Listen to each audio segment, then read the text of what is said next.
hello everyone. Hello. My name is Gunnery Sergeant Hiram Diaz. I'm a euphonium player in the President's Own Marine Band. I have been in the Marine Band for 11 years. It's a great job. Thank you all so much for attending this class. I hope you guys get a lot out of this information. Take notes. I don't have any handouts. It's really, everybody's got a cell phone. Everyone can take notes if you want. This process, I hope, it's really concise. I've never done it for an audience, so that's why I have all of this gear with me. And this gentleman, David, is going to help me when I screw things up. But normally I just do this for myself. I don't need to project the sound to anybody. No, I don't think anybody in this room has done this, so I'm very excited to share it with you. I have developed a system that makes a direct impact on executing at a high level. This comes from over 20 years of practicing excerpts and countless failures in auditions, competitions, ensemble placements, etc. Countless failures. I have tried this method with multiple students with measurable success. And I want to share this because I believe there's a lot of great advice out there about practicing and listening and recording, but few seem to give direct and exact directions on exactly what you're listening to. I'm going to paraphrase my teacher, Dr. Brian Bowman, and I just asked him yesterday morning if this was correct, and he says, yes, that's how you say that. He goes, the longer I teach, the less I am teaching the euphonium. I am teaching students how to hear. And this was certainly my biggest hurdle when I was his student, when I was studying with Dr. Bowman. This process actually grew out of my lessons with Dr. Bowman and being repeatedly asked, can you hear that? Do you hear that? Too often the answer was simply no. So this is a step-by-step process all about hearing. Hearing the difference, hearing the change, constantly checking back in, constantly adjusting, and every step of this process matters. None of them should be skipped. Every step of this process is important, and as a matter of fact, you might more often repeat steps of this process. How many of you guys record yourself when practicing? That's wonderful. How many of you record yourself and listen back immediately? Very good. This is also very good news. I find that listening back at a later time or date is not helpful.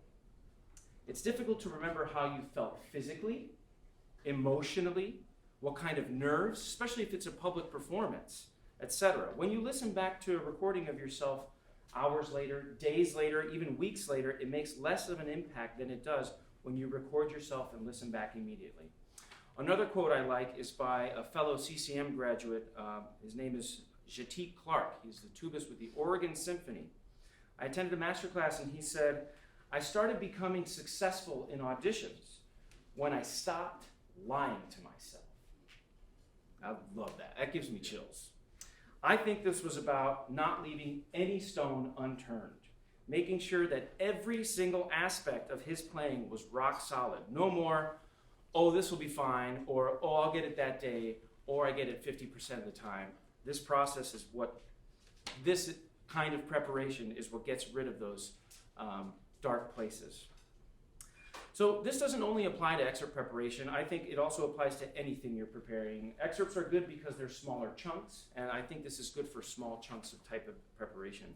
If you're preparing a solo and want to improve, I think this is a great way to do it.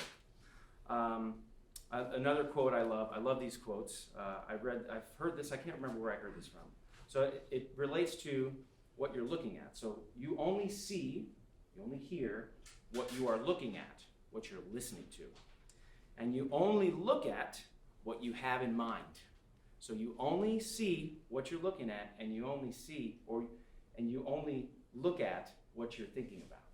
So this process breaks that apart. It's like oral fundamentals. I'm going to move on. Finally, I wanted to say this is what I did not do for all the auditions that I took besides the Marine Band audition. I did not do this. And when I finally decided to stop lying to myself, I want a job. Several notes. You're going to see this process. It's fast and smooth. You want all of your equipment ready to go. All your tools should be ready. Since you're probably going to be doing this in a practice room or in places that you regularly practice, you should try to mess around with the distance of the microphone. Like if you're doing it in a space like this, keep it close, keep it far, etc. No practicing. Run-throughs only. No shedding. This is not shedding. This is from prep. You got it. Now you're going to do it. And then there's no note-taking during the process because we're not writing things down. We're teaching our ears. This is all about hearing, like I said. So I'm going to do it live. We're doing it live. All right. Yeah. I met this young man at the Eastman Tuba Euphonium Academy 2 years ago. Wonderful player, young, strong, beautiful sound, and I was like, who better than to put through this torturous process in front of several hundred people than students of Gail Robertson's at University of Central Arkansas. Please, everyone, give a really warm welcome to Josh Fuentes.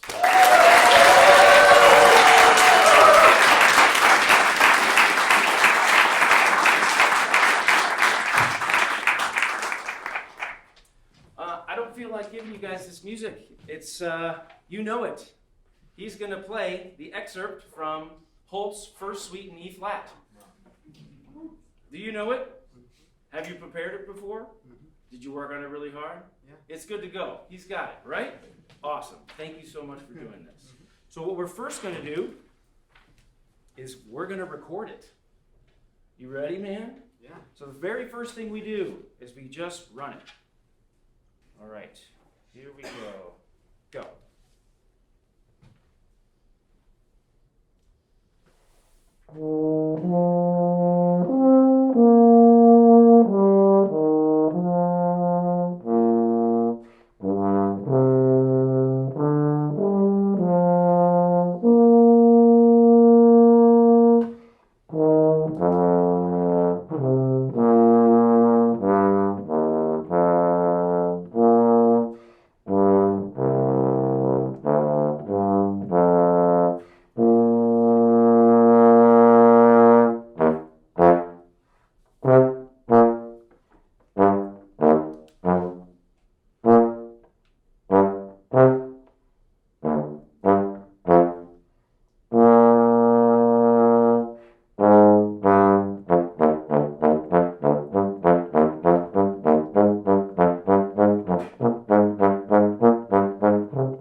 Okay, so this is the portion of self-critique, okay?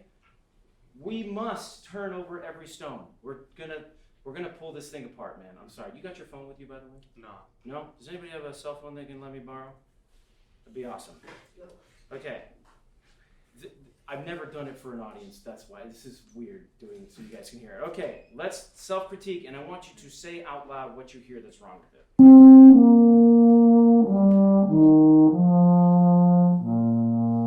As we go. What? As it goes. Yes.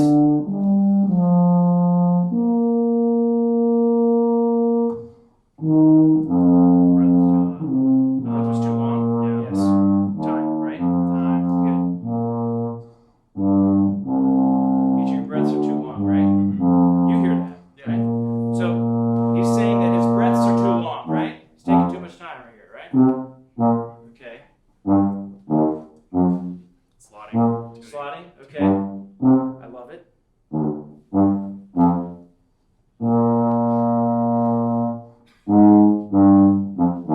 Where's your phone? He's holding He's recording it. This is being recorded. I'll give it to you. Give me your phone. it. Where's Evan? Okay, what about at the end there? Not very good, right? Really unfocused. All right, here we go. Grab metronome. Go. Okay. Evan, where are you? Where's Evan? Let me have his phone. All right, grab your metronome out of there. The next thing we're going to do, so what did you notice mostly? Time. Time. Time, intonation? Mm-hmm. Okay, very good. Okay, here we go again. This time, put your metronome on for 90. 90. Yeah. Now I want you to be able to see it. Okay, but not loud. Right, no sound. Bam. Okay. I hate metronomes. Who hates metronomes? Thank you. They suck. They're not human. They're not human. Neither is their sound. It's like a driver. It just like pushes on you. I hate the sound of metronomes. When you're looking at it, you don't get to be bothered by the sound of it impelling you to play in time. This is you having to internalize the time a different way. Are you ready? Yeah. Okay, here we go. Go.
Very good.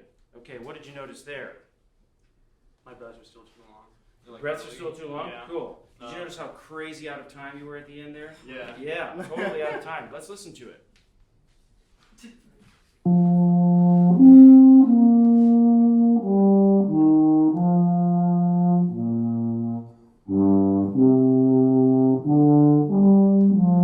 you also notice that when you play with the metronome, you start to punch things sometimes so you can play in time? This gets rid of that because there's no pick, pick, pick, pick. It helps you to get away from that feeling. You can watch a metronome just as well as you can hear a metronome. Your peripheral vision's like out here, right? It's no problem. Your time was great here, right? And actually, it's with the metronome here. The metronome is still on. Yeah. Here we go. Watch how much you rush here.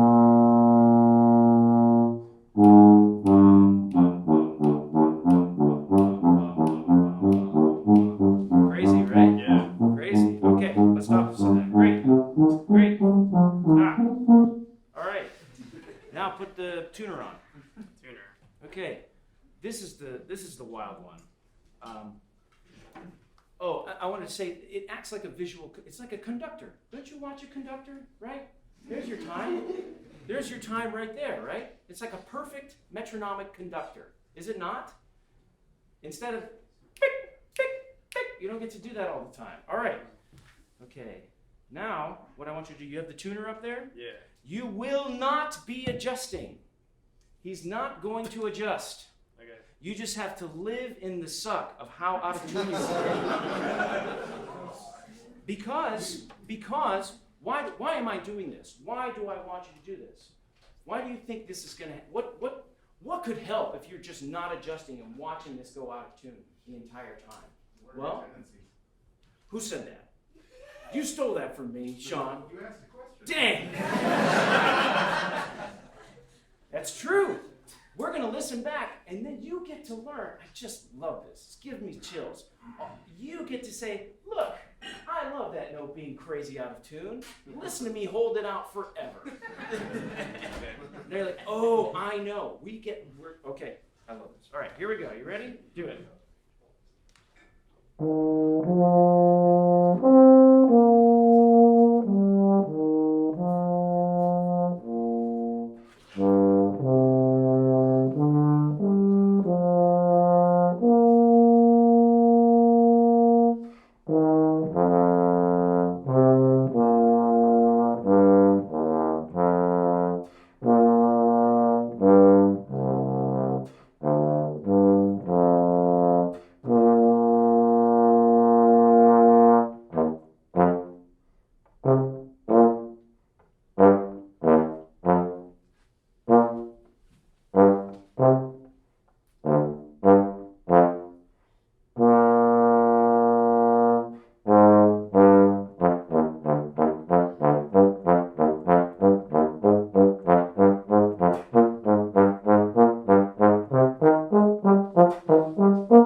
we get to listen back. Do you remember the notes that were out of tune?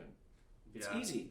When you record a small chunk, you can listen back immediately and remember, point at the notes right now so you remember. Remember which notes are out of tune. Very good. Here we go. Back to the library. Which notes are out of tune? What about in this first line? Yeah. There, look at it. You get to look at it go by. Yes. Did you have crazy sharp that E flat was? Yeah. There you go. Isn't this awesome? Yeah.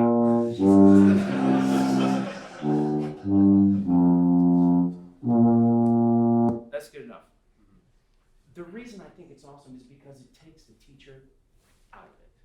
You get to teach yourself how out of tune you are, how out of time you are, because you're listening back immediately. Any questions so far? You guys got any questions?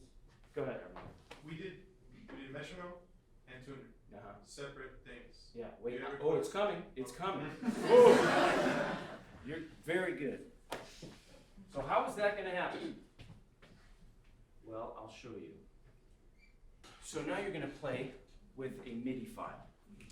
How many of you guys have ever put your excerpts or your music, well, into MIDI? Well, stop raising your hands, Scott. I just did it. How many of you guys have put your excerpts into a MIDI file? Very good. Very good. Now, does a MIDI file have great style? No. Does it have perfect time? Does it have perfect intonation? Here we go. Come on now. Ready? Go.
Great.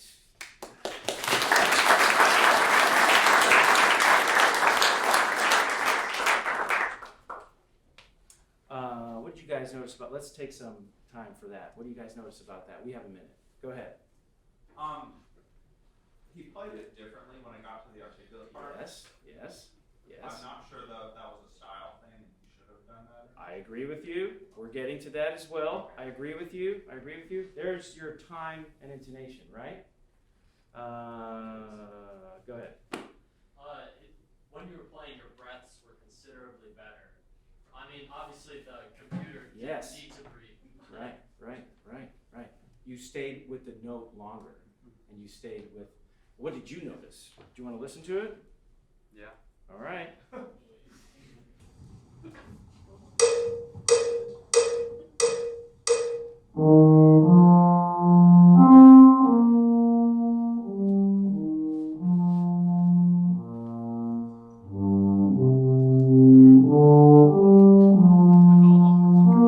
Yeah. Watch this. Listen how good you are into it. Much better. And you stayed with it. You didn't fucking let the time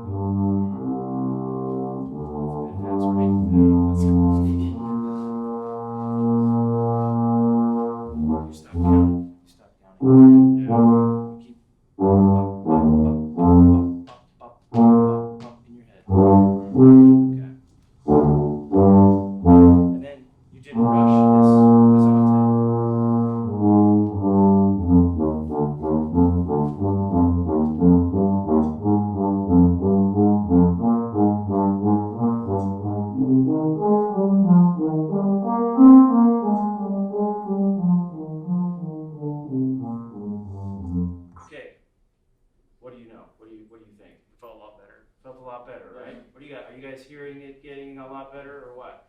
This is awesome. Here we go. All right. I'm lucky that I have the use of a database with the President So Marine Band recordings. But there are plenty of recordings out there. I'm actually going to use one that you have access to.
Yeah, all right.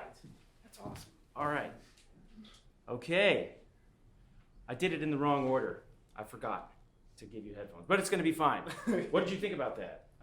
It's more exciting to play with a band, right? You guys know this. Who plays along with recordings? Everybody, right? Do you ever record yourself playing along with recordings and listen back? That's how you do that. I told you. All right, here we go. Unplug. Play that.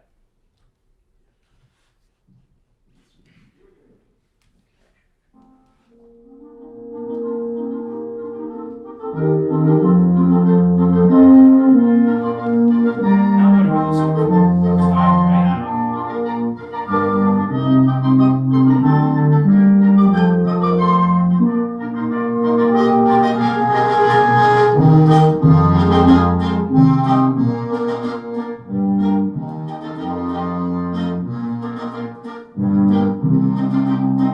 Nice. Really getting that pitch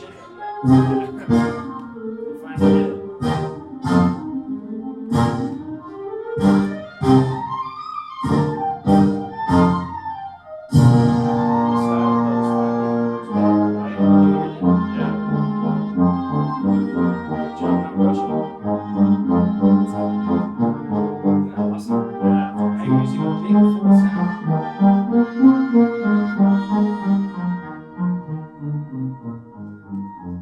Okay, what is happening, right? Okay, I freaking love this. Did you hear what it sounded like the first time? We're gonna listen to both recordings. We're not done yet. What we want to do, I did this in reverse by accident, but I have really long corded headphones. Here you go. Does it reach? Almost. Here. Scoot over a little bit.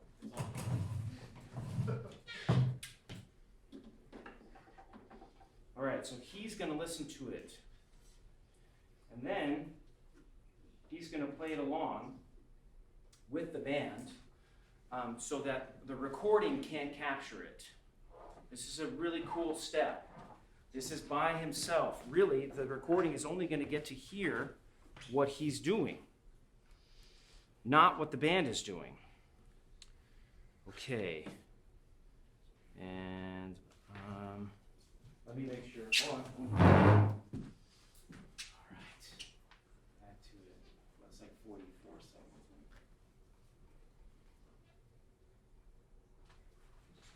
Can you hear it? Mm-hmm. Is it good? Yeah. Okay, here we go.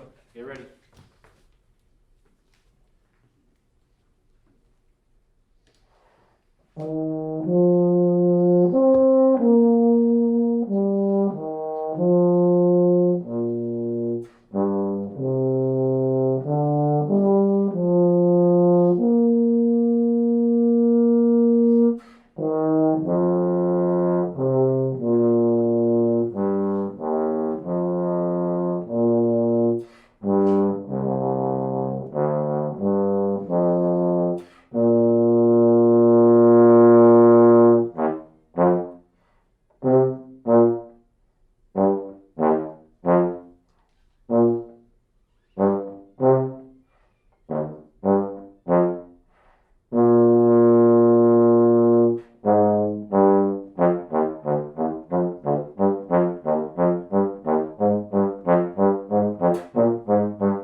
Great.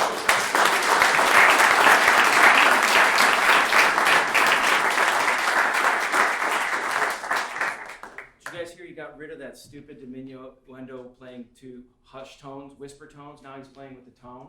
Isn't that awesome?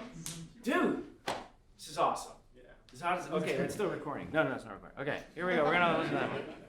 Okay. Okay. Man, I was so nervous this wasn't going to work.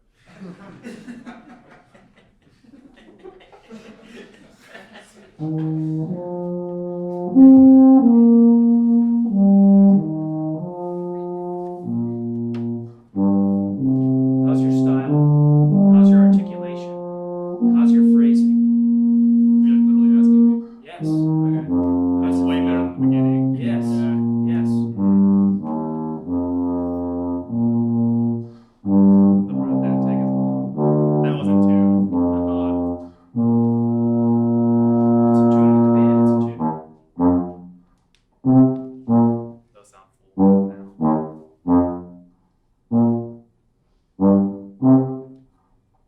Not yet, but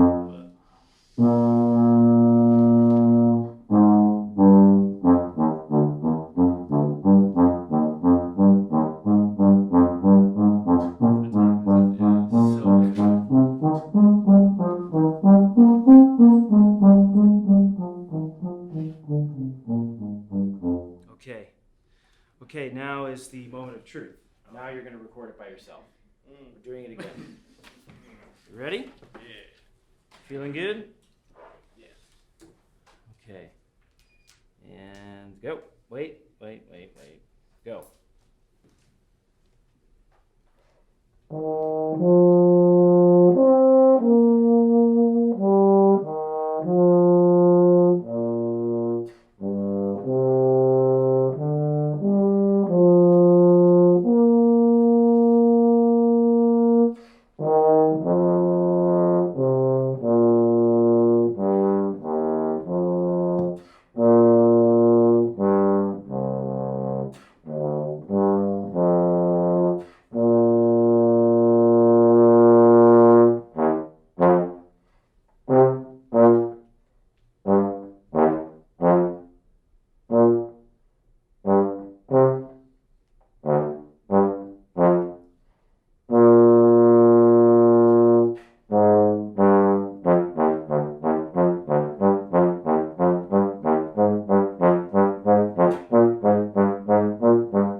Whoa.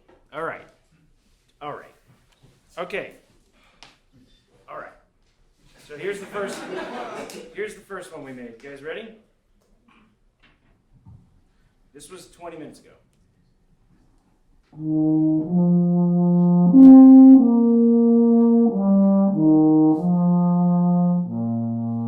Intonation, time, rushing, doesn't it sound insane right now to you? Yeah. Doesn't this sound like a completely different player?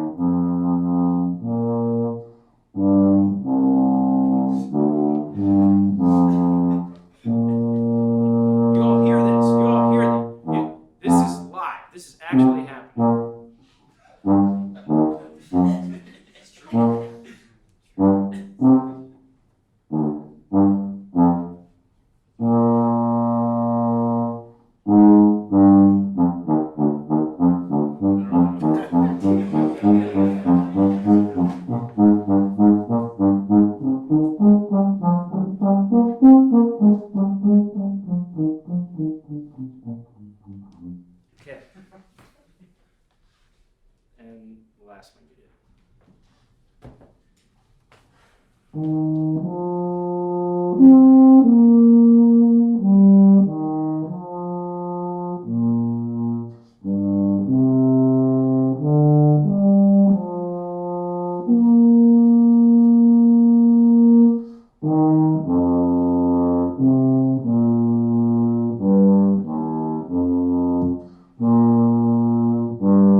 is a really, it's empowering. Your teacher has a lot to do with your tone quality and your development as a musician is a ton of different things, teaching you a ton of different aspects about playing the euphonium. I've taught you, what, one lesson? Yeah. So we don't really have a relationship that way. We've not grown, I've not worked on, but this was all you. How much of that would you say I had to do with any of that? Did I tell you any physicality, air movement? Zero. And that's stuff you do need to hear from your teachers. I'm not telling you private lessons teachers aren't, that's the first thing I recommend, okay? But this is just so empowering to go from somebody that I would axe out of an audition to somebody I want to play next to. Like, that's how that goes. Questions? Well, I do want to say, recording quality, I'll get you first. Recording quality is different. So I'm the last person to ask about equipment, but I bought this, seriously, I'm dead last. You see all the struggle I'm having here. But I bought this MV88 Plus a few years ago. I used to have a Zoom H2. Anybody as old as me had Zoom H2? Rock and roll. That's what I did this process with. When I used to work in the Army Band in Columbus, Georgia, and I had options. So here's what I did. I recorded myself in a practice room. I recorded myself in a rehearsal space, an ensemble rehearsal space. I recorded myself in basically a classroom-sized room. I recorded myself outside. I recorded myself in a recital hall space, close and far. It's very important to vary the distances of the microphone so you know what you sound like. I've gone through this process now multiple times with students. Comparison is the thief of joy, but comparing yourself with a friend so that you understand the intricacies of your tone quality. Have the both of you play the same excerpt in those different spaces. You and your buddy go to a practice room, do the same thing. You and your buddy go to the spaces that I was just talking about. It's really important. That's how you start to learn what you sound like. It's really difficult. Josh is a great euphonium player. We all just heard him sound amazing, but this thing makes him sound semi-woofy, right? It's kind of gets the lower tones. Or maybe it's this thing. I don't even really know. I'm not a gear junkie. I don't know anything about it, which is why I do a lot of different recordings in a lot of different spaces. The other comment I wanted to make, would this even work if you're super familiar with the piece? Absolutely, absolutely. And then how did I develop this process? Basically, I thought that all of the normal advice was just too prolonged. I thought that if you look at a tuner and you're constantly working with the tuner, you forget about time. And if you're constantly working with the metronome, you forget about your intonation. And then that doesn't even matter. You're supposed to play music, period. So how do you get to the musical part? That's where the second half of this process exists, is in playing along with professional recording, and then listening and discussing with yourself the various stylistic aspects. Yeah, and it's not that I love recording myself, it's that I love to be mad at myself. I like listening and growing. So I've been recording myself for a long time, and I recently, I have recordings from my sophomore year of high school, basically every year until now. So really, really telling of the growth that I went through. All right, now let's take questions. What were your questions? Did you just go back to the first recording, like for our purpose? Yeah. Or do you I always do it. Okay. Yes, yes. So at the end you'll go back to the Yes, first one? yes, yes. Would you repeat any of these steps individually? Like if your time was super bad, would you do the metronome twice? Or would you just like repeat the whole process again? I would rather you chunk it out differently. I would rather you, if you're going to repeat steps of the process, then don't get, the reason I want you to go through it like that is so that you don't hyper-focus. You take a global focus. Global focus. Same thing, if you're, I'm going to stand on my pedestal here and say, if you're working on embouchure stuff, do it for 5 minutes and then forget about it. Go play a song, okay? That's the same thing. I say that to everybody, like, listen, you need to watch yourself in front of the mirror, stop moving your corners, but then go play a song, or go eat a sandwich or something, you know? Forget about it. All right, you had a question? Who was, oh, there. When you play with the MIDI, should you just ignore the difference between your style and the non-style of the MIDI? What do you think? Yes. Great. What made you decide how you ordered the entire process? Based on growth, based on hating, like I just said, I hate metronomes, and I also hate tuners. Matt Van Emmerich knows that. I just played really out of tune in front of his face. Love you, man. Yeah, thanks, man. No, I'm just kidding. I really don't like working on the basics like that. Truly, I just don't like. I don't think it's very musical. I hate it. So I want to be good at it and get past it. That's how that grew. That's personal to me, and I really. Yes, you should do lots and lots of fundamental work, but remember, why are you playing your instruments? Please remember why you play music. All right, what's another question? Is this method exclusive to the individual setting, or is it also applicable to the group setting? Oh, I don't even know. Take it away. Take it and run with it, man. That's awesome. That's a great idea. I've never tried it. Never tried it. That would be amazing. Playing like a tuba quartet with a MIDI, that would be really difficult. So you remember, this doesn't exist in my basement. I don't have to do this. I just have my own setup, my own little mic, and I just do it for myself. And I listen back on my own headphones, you know. So I don't have to. I'm normally listening on headphones, not on a PA, right? I'm just listening on. Oh, I'm so glad I remembered. The headphones that you want to use when you're doing this are studio style. Backless, not noise canceling in any way. Zero, you want to have as much. Is that what they're called? Who's an audiophile here? They're called backless, right? I have AKG 240s. They're like like 60, 70 bucks, right? Thank you guys. Thank you to the audiophiles. Any other questions? Is this something that you would do on just pieces that you know really well, like excerpts that you've been working on for a while, or is this something that you would Absolutely. say when you're Yes. Okay. Absolutely. If you were to do this method on, say, a solo of something way longer than an excerpt, would it be more beneficial to do little chunks or the Yes. whole thing? Yes. Chunks. Always chunks. Yeah, mine was length of time. Chunks. Yes. No longer than a minute. For sure. For sure. Is there any reason to go back and listen to like last week's recording? No. That's a great question. Only as, hey, look how well I'm doing. Okay? No. Just keep going, man. Just keep going. Have you done this with, when you do the process of the headphones on, one can on, one can off, so you're not in a Well, dead that's space? why those backless ones work. You can hear yourself perfectly fine. When I recorded things for Scott, those in-ears are really difficult. I would do that with one in and one out. But these backless headphones they're marvelous. You can hear yourself play just fine. Go ahead. How do you pick the recording that you play with? Like, is it one that you get a kick out of? One do you think is how something that you really respect?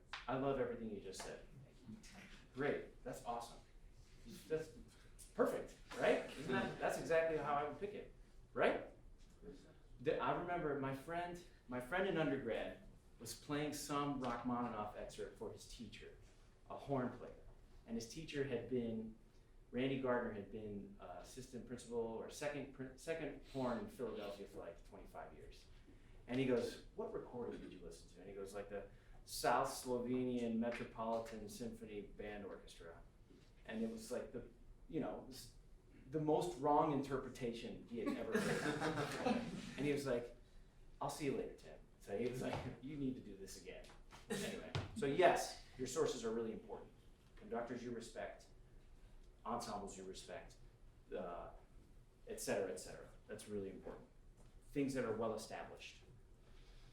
Any more questions? Great. Thank you all for coming.